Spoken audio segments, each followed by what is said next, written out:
Assalamualaikum warahmatullahi wabarakatuh. Teman-teman, beberapa waktu lalu sempat ramai di berita dan media sosial tentang seorang yang punya jabatan tapi bersikap arogan kepada orang lain. Cara bicaranya kasar, merasa paling benar, dan merasa paling tinggi dari orang lain. Akhirnya bukan dihormati, tapi malah dikritik dan dijauhi banyak orang. Dari kasus itu, kita belajar bahwa sikap sombong sekecil apapun dampaknya bisa menjadi besar. Dan dari situ kelihatan akhlak seseorang itu sebenarnya.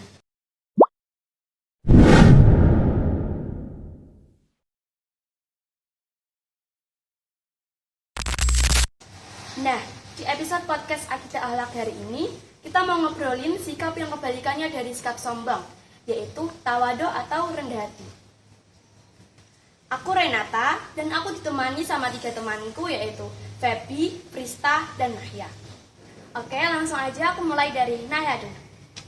Nay, dari kasus tadi, sebenarnya sikap apa sih yang kurang dari orang itu? Secara bahasa, tawadu artinya rendah hati. Secara istilah, tawadu adalah sikap gak menyombongkan diri dan gak merasa lebih tinggi dari orang lain. Entah itu jabatan, ilmu, atau harta. Dan tawadu itu bukan berarti menyombongkan diri ya, tetapi sadar semua kelebihan yang kita miliki hanya titipan dari Allah.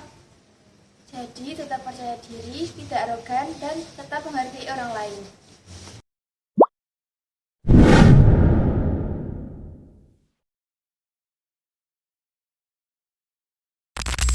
Feb, ada dalil Al-Quran yang membahas soal tawadu enggak sih? Ada, salah satunya di Quran Surat Al-Furqan ayat 63 yang artinya, dan hamba-hamba Tuhan yang maha pengasih itu adalah orang-orang yang berjalan di bumi dengan rendah hati, dan apabila orang-orang bodoh menyapa mereka dengan kata-kata kasar, mereka membalas dengan kata-kata yang baik. Kalau dari hadis, Rasulullah SAW bersabda, tidaklah seseorang bersikap tawadu karena Allah, melainkan Allah akan meninggikan derajatnya. Hadis riwayat Muslim. Jadi jelas banget, sombong itu bukan tanda kehebatan. Justru tawadu yang bikin kita derajatnya naik. Iya, kebalik ya, yang kelihatan rendah malah dimuliakan.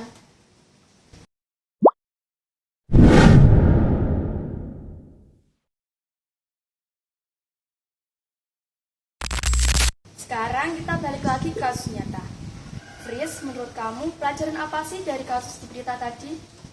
Pelajarannya, jabatan atau kekuasaan itu nggak menjamin orang dihormati. Kalau sifatnya arogan, orang malah berani mengkritik. Dan di berita juga banyak contoh kebalikannya. Ada pejabat atau orang sukses yang tetap sederhana, sopan, dan mau dengerin orang lain. Justru orang-orang makin respek sama mereka.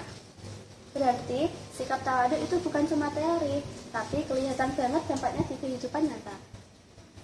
Benar, dari cara ngomong, sikap, sampai cara kita ngadepin orang lain.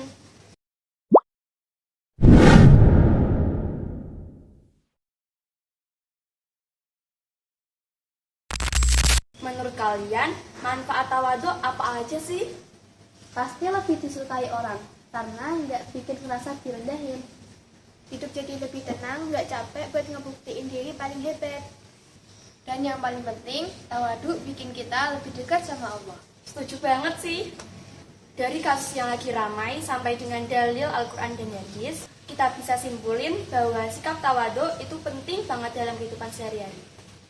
Semoga obrolan santai ini bisa jadi pengingat buat kita semua, supaya nggak gampang sombong dan rendah hati. Sekian dari kami. Wassalamualaikum warahmatullahi wabarakatuh.